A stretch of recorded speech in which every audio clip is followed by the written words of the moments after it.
नमस्कार. संघर्ष वृत्तवाहिनीमध्ये आपलं स्वागत. घेऊया ठाणे आणि आसपासच्या परिसरामधील घडणाऱ्या महत्त्वाच्या घडामोडींचा आढावा. Maheshwari pharma foundation, MJ diagnostics Thane यांच्या संयुक्त विद्यमाने वसंत लॉन्स एपेक्स कमिटीच्या सहकार्याने मोफत वैद्यकीय व कर्करोग तपासणी शिबिराचं आयोजन करण्यात आलं होतं. हे शिबिर 19 फेब्रुवारी रोजी ठाण्यातील वसंत लॉन्स परिसरामध्ये पार पडले. या शिबिराचं यंदाचे हे 16वे वर्ष होतं. या शिबिरामध्ये वसंत लॉन्स आणि वसंत फियोना येथील रहिवासी, चालक, सुरक्षा रक्षक व मदतनीस यांना विविध आरोग्य तपासण्यांचा लाभ मिळाला. शिबिरामध्ये तोंडाचा कर्करोग, मधुमेह, रक्तदाब, हृदयाचे आरोग्य, मॅमोग्राफी, BMI तपासणी, डोळे व कान नाक तपासणी, फुफ्फुस व अस्थमा चाचणी तसेच त्वचा आणि केसांसाठी विशिष्ट उपचार देण्यात आले. विशेषतः महिलांकरिता या ठिकाणी मॅमोग्राफी तपासणी उपयुक्त ठरली. तज्ज्ञ डॉक्टरांनी उपस्थित नागरिकांना आजारांची लक्षणे, प्रतिबंध आणि उपचार याबाबत मार्गदर्शन केले. गरजू रुग्णांना मोफत औषधांचं वाटप देखील यावेळी करण्यात आलं. शिबिराच्या यशस्वी आयोजनासाठी project director Praveen Mundada, president MPF Sunil Jaju, secretary MPF Jyoti Mundada, programme director Anup Mundra, organisation secretary TDCA Asad Chaus, coordinator Naseeb Ansari यांचं विशेष योगदान लाभले. यावेळी शेकडो नागरिकांनी या उपक्रमाचा लाभ घेतला. माहेश्वरी फार्मा फाउंडेशनचे यावेळी सगळ्यांनी आभार देखील मानले.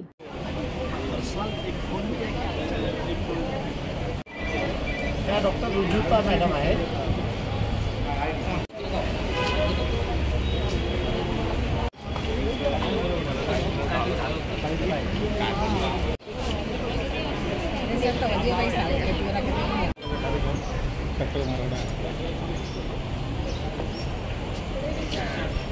मी प्रवीण बद्रीनारायणजी मुंदडा, मागील 16 वर्षापासून वसंत लॉन मध्ये गरजू रुग्णांसाठी 19 फेब्रुवारीला मेडिकल कॅम्प करतो आहे.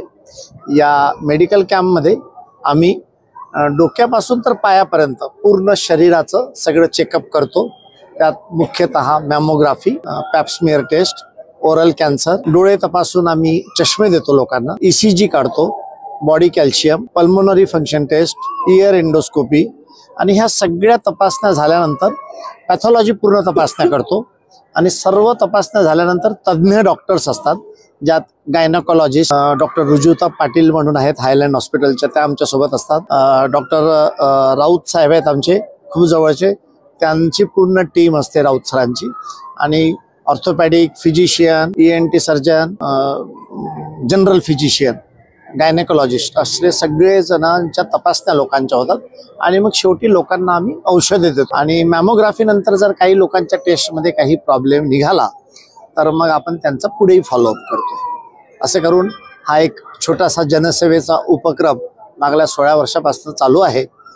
देव करो अजून शक्ति देव आणि येणाऱ्या अनेक वर्ष असंच काम करायची इच्छा है. प्रवीण मुंद्रा जी हमारे दोस्त हैं और पिछले 15 सालों से इनके जन्मदिन के उपलक्ष्य में ये हमेशा ये कैंप आयोजित करते हैं, जिसमें सारे गरीब लोगों को, अच्छे लोगों, सबको ये टेस्ट कराते हैं. The most important test is mammography test, which is most needed for the all women. बाकी भी फिजिकल सब टेस्ट होते हैं. And we are very much helpful and thankful to mister Mundra ji. मैं डॉक्टर राउत, पहले मैं मुंद्रा साहब को धन्यवाद देना चाहता हूँ और उनको बर्थडे विश करना चाहता हूँ.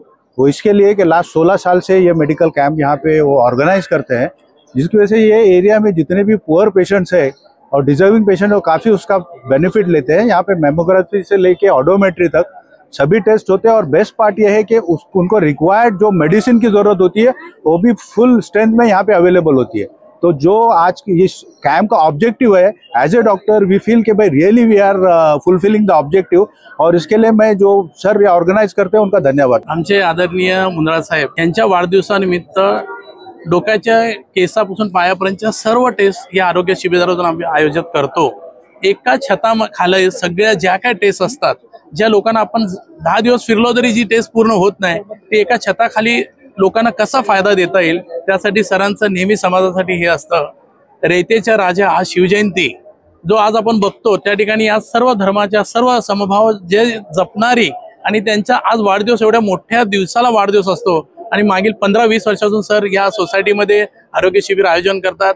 मी सरांना परत देवासमोर प्रार्थना करतो दीर्घायु लाभो आणि सरांना वाढदिवसाच्या शुभेच्छा देतो। आणि आज आरोग्याचं या ठिकाणी एवढं जोरात कॅम्प झालंय की तुम्ही बघाल मेमोग्राफी मध्ये वगैरे लोकांनी खूप उत्साहाने लावलं। नक्कीच मला आमचे मुंदडा सर मिस्टर प्रवीणजी मुंदडा हे आमच्या सोसायटीमध्ये म्हणजे कोणालाही कसलीही अडचण येऊ आमच्याकडे एक नाव असतं मुंदडा सर, आणि त्यात एक टॉप ऑफ द चेरी म्हणून त्या हे जवळजवळ 16 वर्ष झाली ते हे आमच्या इथे मेडिकल कॅम्प दरवर्षी अरेंज करतात। आणि आजच्या दिवसाचं महत्त्व म्हणजे आज शिवजयंतीचा उत्सव आणि त्यात आमच्या सरांचा वाढदिवस असतो। तर मी देवाजवळ प्रार्थना करते की सरांना उदंड आयुष्य लाभो, कारण ह्या कॅम्पमध्ये बऱ्याच प्रमाणात आमच्या ज्या सोसायटीमध्ये लेडीज मेड्स येतात, जसे आमचे इथले वॉचमन वगैरे असतात, सिक्युरिटी असतात, त्यांच्यासाठी स्पेशली हे ऑर्गनाईज करतात। आणि मेड्स वगैरे अशा खास करून असं स्पेशली ज्या लेडीज टेस्ट असतात त्यांना थोडंसं अवघड वाटत असतं की अशा टेस्ट करायला आपण कसं जावं डॉक्टरांकडे, तर त्या इथे हक्कानी आज 16 वर्षापासून आहे त्याच्यामुळे त्या हक्कानी येतात आणि त्यांच्या ज्या मॅमोग्राफी आहेत, पॅथॉलॉजीच्या सगळ्या टेस्ट असतात, ECG असतं, त्या अगदी हक्कानी इथे येऊन दरवर्षी करत असतात आणि त्यांना माहिती असतं हे दरवर्षी होणार आहे। ठाणे महानगरपालिकेचे मालमत्ता कर म्हणजेच प्रॉपर्टी टॅक्स भरण्याचे आवाहन। सन 2022-23 या आर्थिक वर्षाचे मालमत्ता कराचे म्हणजेच प्रॉपर्टी टॅक्सचे बिल ठाणेकर करदात्यांना महापालिकेमार्फत आर्थिक वर्षाच्या सुरुवातीस म्हणजेच माहे एप्रिल 2022 मध्ये देण्यात आलेले आहे। तथापि अद्यापही काही करदात्यांनी मालमत्ता कर महापालिकेकडे जमा केलेला नाही। सध्या आर्थिक वर्षाचा अंतिम टप्पा सुरू झाला आहे। मालमत्ता कर वसुलीसाठी महापालिकेतर्फे कडक कारवाई हाती घेण्यात आली आहे। या अंतर्गत जंगम मालमत्ता, टीव्ही, फ्रीज, वाहन व इतर जप्त करणे तसेच स्थावर मालमत्ता वॉरंट बजावून जप्त करण्यात येत असून मालमत्तेचा जाहीर विक्रीद्वारे लिलाव करून कराची रक्कम वसूल करण्यात येत आहे। मालमत्तेस पाणी पुरवठा करण्यात येणारे नळ संयोजन खंडित करण्यात येत आहेत। त्याचप्रमाणे थकीत मालमत्ता करावर 2% व्याज आकारले जात असल्याने भरावयाची रक्कम वाढत आहे।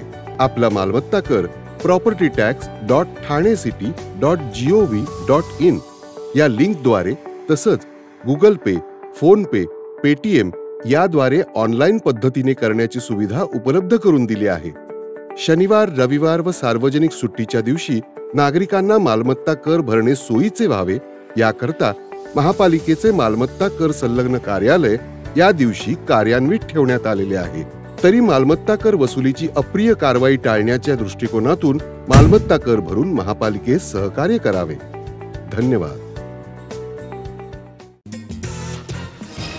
महाराष्ट्र राज्याचे उपमुख्यमंत्री एकनाथ शिंदे यांच्या मार्गदर्शनाखाली तसेच शिवसेना उपनेते दशरथ पाटील, खासदार श्रीकांत शिंदे यांच्या सहकार्याने खारेगावमधील वंदनीय हिंदू हृदय सम्राट बाळासाहेब ठाकरे क्रीडानगरी मैदानाच्या प्रवेशद्वाराच्या कामाचा माजी नगरसेवक उमेश पाटील यांच्या हस्ते शुभारंभ करण्यात आला। या प्रसंगी कळवा उपशहर प्रमुख राकेश पाटील, खारेगाव शाखा प्रमुख राधेय वराडकर, शाखा प्रमुख रोहन शिंदे, अशोक पाटील, सिकंदर केनी, रवी भोईर, महेंद्र पाटील, सुजय पाटील, प्रशांत पाटील, जय पाटील, विक्रांत पारकर, सुनील ससाने, कळवा मुंब्रा सहसंघटक रचना पाटील, उपशाखा संघटक रेखा रहाटे तसेच टेम्पो चालक व रिक्षा चालक, खेळाडू येथे उपस्थित होते। आज छत्रपती शिवाजी महाराजांची 345 जयंती आहे आणि जयंतीमध्ये आपण एखादा कार्यक्रम घेतला पाहिजे। ह्या भागातील असंख्य क्रीडापटूंची आणि माझ्या कार्यक्रमाची मागणी होती। खरं या मैदानाचा अनेक वर्ष लढा 1985 लढा देतोय। म्हणजे दशरथदादांच्या नेतृत्वाखाली अनेक आम्ही आंदोलन केली। मैदानसुद्धा राहिलं पाहिजे आणि आरोग्यसुद्धा उड्डाणमध्ये झालं पाहिजे भावना आमची सर्वांची होती। जिल्ह्याचे पालकमंत्री असताना माननीय एकनाथ शिंदेने पाहणी दौरा केला। माननीय खासदार साहेब होते, या भागातील ज्येष्ठ दशरथदादा, मी स्वतः होतो, राकेश, आम्ही सगळी मंडळी होतो, आमचे शाखांसुद्धा होते। आणि आज आपण बघता आरोग्य उड्डाण झाला पाहिजे आणि मैदानसुद्धा राहिलं पाहिजे। पण जे प्रवज ज्यांच्या नावाने आम्ही राजकारण करतो ते हिंदू हृदय सम्राट बाळासाहेब ठाकरे यांच्या नावाने 2 प्रवेशद्वार असणे गरजेचं होतं। राज्याचे मुख्यमंत्री एकनाथ शिंदे यांना अनेक वेळा पत्र केला। मान्य खासदार साहेबांना सांगितलं तर तुमच्या विशेष निधीमोदीनं काम झालं पाहिजे। या भागातील ज्येष्ठ नेते दशरथांच्या सहकार्याने हे काम होत आहे आणि आज त्यांच्या शिवजयंतीचं विशेष आपल्याचं भूमिपूजन केलेलं आहे। फक्त आपल्याला सांगतो या भागात एकही मैदान नाही। कळवा, खारेगाव, पारशी नगरला एकही मैदान आपण बघता आत्तासुद्धा टुर्नामेंट सुद्धा सुरू आहेत। एक चांगलं मैदान झालं पाहिजे। चांगलं प्रवेश झाल्यानंतर मला स्वतःला असं वाटतं का आमची जय भारत ही संस्था आहे त्या अनेक 1972 पासून आहे। एखादा संस्थेचं नाव वाड्यापासून मैदान राखून ठेवला, शेवटी आम्हाला त्याचे पैसे नकोत, पण एक आमचं एक दादांची मागणी आहे की आपण मैदान राखून ठेवला पाहिजे। अनेक परिश्रम केलेले आहेत आणि आजच त्याचं आपण भूमिपूजन केलेलं आहे। आणि भूमिपूजन करताना 2 प्रयोजन असणार आहे, एक व्यासपीठ असणार आहे, चेंजिंग रूम असणार आहे। संपूर्ण म्हणजे मैदानाला आपण जाळी मारणार आहोत। मला वाटतं काही दिवसात हे या भागात नावारूपाला चांगलं मैदान येईल आणि मला विश्वास आहे राज्याचे मुख्यमंत्री माननीय खासदार साहेबांनी आणि दशरथदादांनी सहकार्य केल्यामुळे ह्या मैदानाला चांगलं स्वरूप चांगलं जसं आपण 1 मार्चला दादांच्या नावाने मग टुर्नामेंट खेळल्या जातात। 1 मार्चला क्रिकेट नाईट टुर्नामेंट खेळल्या जातात। माझा एक विषय महत्त्वाचा आहे की जर हा मैदान चांगला झाला तर आपण नाईट टुर्नामेंटसुद्धा ठेवू शकतो। जसं आपण ठाणे महानगरपालिकेत आपण 4 हैमास लावलेले आहेत, प्रकाश होतात, मॅचेस होतात, आणखी 2 मला 1 मार्चला लावायचे आहेत। ते जर झाले एक चांगले टुर्नामेंट मी भरू शकेल आणि मला दिलास आहे की या भागात चांगलं काम झाल्यानंतर जनता नेहमीच सहकार्य करतात। आपल्या सर्वांना मी माझ्याकडून उमेश पाटील नगरच्या सर्व मी शिवदिनच्या खूप खूप शुभेच्छा देतो। छत्रपती शिवाजी महाराज यांच्या 395व्या जयंतीनिमित्त ठाणे शहरातून काढण्यात आलेल्या जय शिवाजी जय भारत 6 किलोमीटर अंतराच्या पदयात्रेस ठाणेकर नागरिकांसह शासकीय अधिकारी, कर्मचारी, शाळा, महाविद्यालयातील विद्यार्थी यांचा अभूतपूर्व असा प्रतिसाद मिळाला। जय शिवाजी जय भारत अशा घोषणा देत संपूर्ण पदयात्रेचा परिसर हा दुमदुमून गेला। 4000हून अधिक नागरिक या यात्रेमध्ये सहभागी झाले होते। यावेळी जिल्हाधिकारी अशोक शिंगारे, महापालिका आयुक्त सौरभ राव, जिल्हा परिषदेचे मुख्य कार्यकारी अधिकारी रोहन घुगे, निवासी उपजिल्हाधिकारी डॉक्टर संदीप माने, महापालिकेचे अतिरिक्त आयुक्त 2 प्रशांत रोडे, उपायुक्त उमेश विरारी, जी गोदेपुरे, मनीष जोशी, सचिन सांगळे, मधुकर बोडके, शंकर पाटोळे, दिनेश तायडे, उपायुक्त मिनल पालांडे, अग्निशामक दल प्रमुख गिरीश झळके, आरोग्य अधिकारी डॉक्टर राणी शिंदे यांच्यासह सर्व सहाय्यक आयुक्त येथे उपस्थित होते। भारत सरकार युवक कार्यक्रम आणि क्रीडा मंत्रालय यांच्या सूचनेनुसार जिल्हाधिकारी कार्यालय ठाणे आणि ठाणे महानगरपालिकेच्या माध्यमातून या पदयात्रेचं आयोजन करण्यात आलं होतं। ठाणे शहरातून सकाळी 7:30 वाजता शिवसमर्थ शाळेच्या पटांगणावरून या पदयात्रेची सुरुवात करण्यात आली।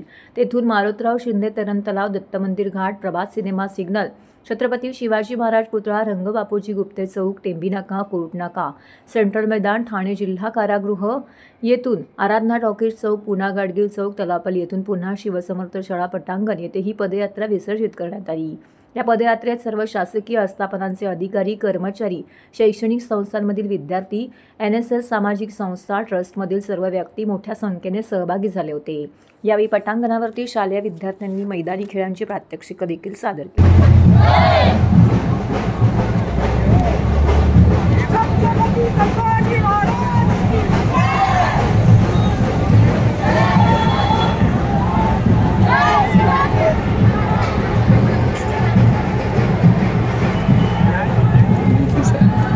आपल्यावर आहे ना।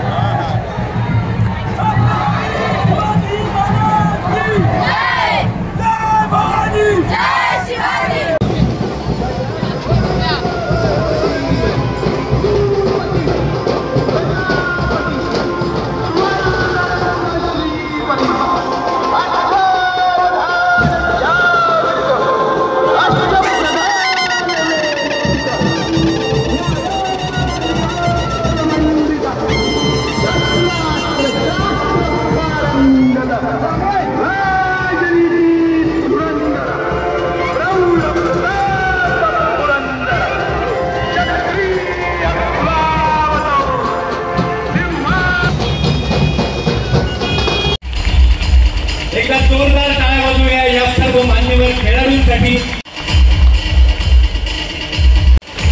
जिम्नॅस्टिक खेळामध्ये शिवछत्रपती राज्य क्रीडा, कबड्डी खेळामध्ये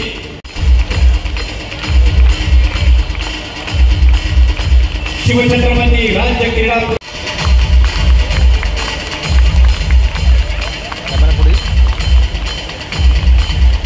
बॅडमिंटन खेळातील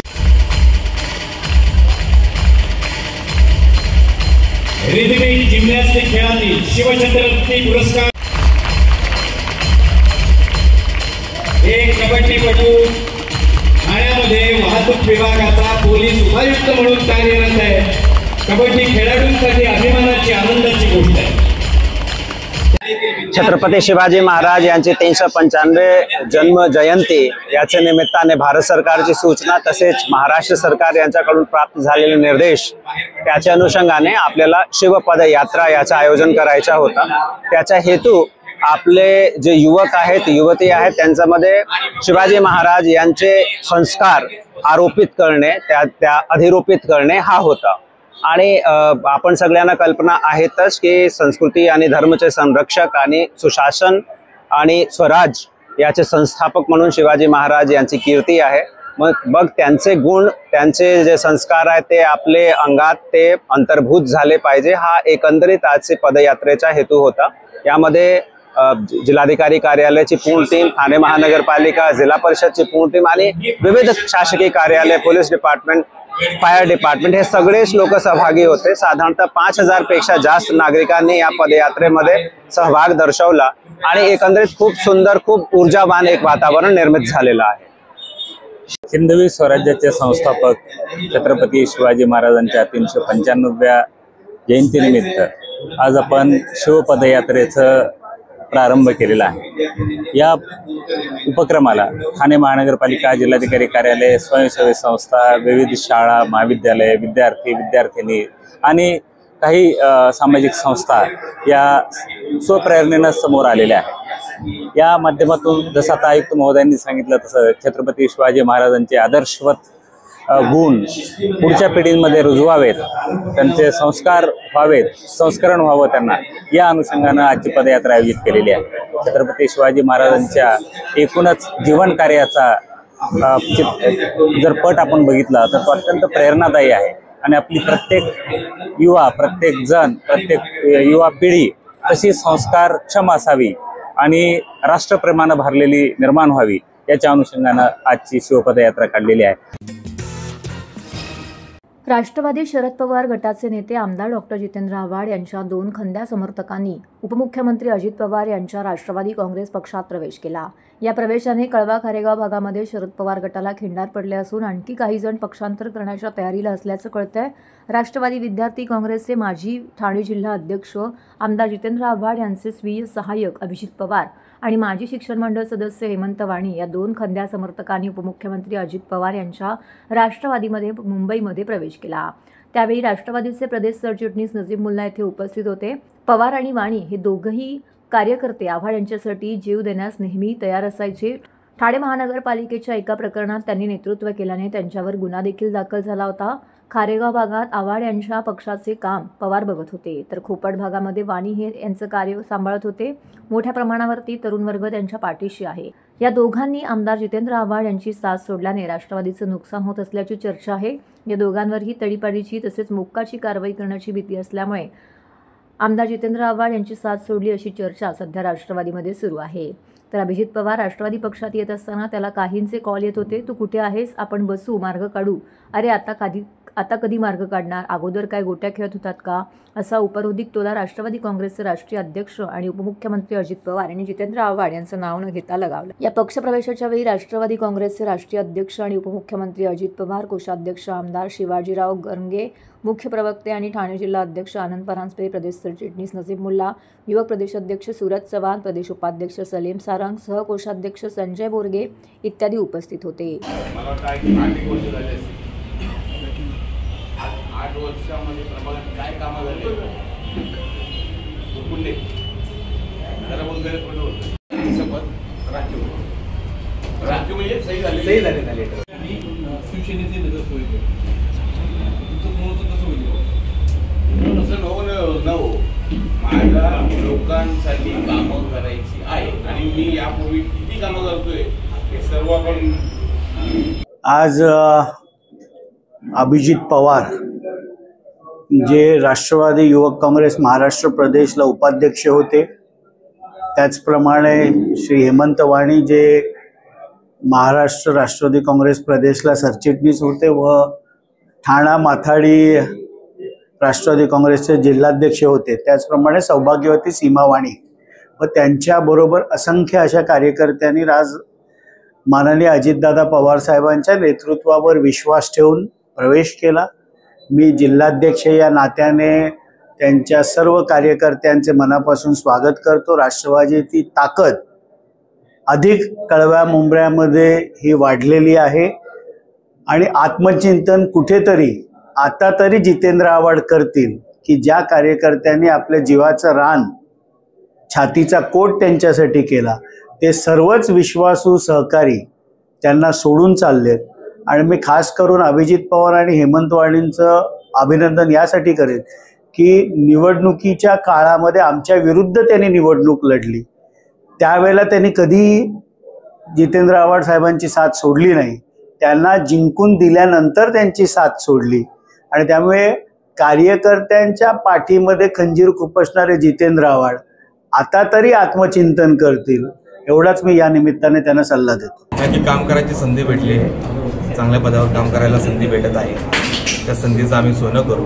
अजितदादांनी ठाणे जिल्ह्याचे अध्यक्ष आनंद परांजपे साहेब, नजीबची मुल्ला सरचिटणीस आहेत, यांनी माझ्यावरती जो विश्वास दाखवला त्याबद्दल मी त्यांचा आदर मानतो। ठाण्यात एकत्रित काम कसं केलं जातं हे यांच्याकडून शिकण्यासारखं आहे, म्हणून आज या पद्धतीने दादांच्या हस्ते माझी कोकण विभागीय अध्यक्षपदी नेमणूक झाली आहे। काही गोष्टी पण त्या कालांतरानेच बाहेर पडतील तर चांगल्या आहेत की मला सवय मी सगळ्या मनात गोष्टी ठेवत असतो, मी कोणाला काय बोलून दाखवत नाही आणि इथून पुढेही काय बोलणार नाही। पण काउंटर अटॅक झाल्यानंतर ते बोलावे लागतील, कारण की असं गप्प राहून पण चालणार नाही। ज्या पद्धतीने ज्या सभेने काहीतरी गोष्टी झाल्या होत्या त्या गोष्टी चालत राहतील, कारण की राजकारण होत असतं, पण ते खूप आता इथून वरती गेलं होतं, म्हणून इथं स्टॉप व्हावं असा निर्णय घेतला। गेले 8 वर्ष गेले 8 वर्ष कुठल्याही प्रभागात कामं न झाल्यामुळे आज हा आम्हाला निर्णय घ्यावा लागला। आज प्रभागात प्रत्येक महिला असेल, माझी 35 महिला बचत गट आहेत, माझी मिसेस सांभाळते। प्रत्येक बचत गटात महिलांच्या तक्रारी आहेत, कामं होत नाही। आज गल्लोगल्ली रस्ते, पायवाटा, कुठल्याही विकास कामाला पूर्ण खंड पडले, त्यामुळे आम्हाला हा निर्णय घ्यायला।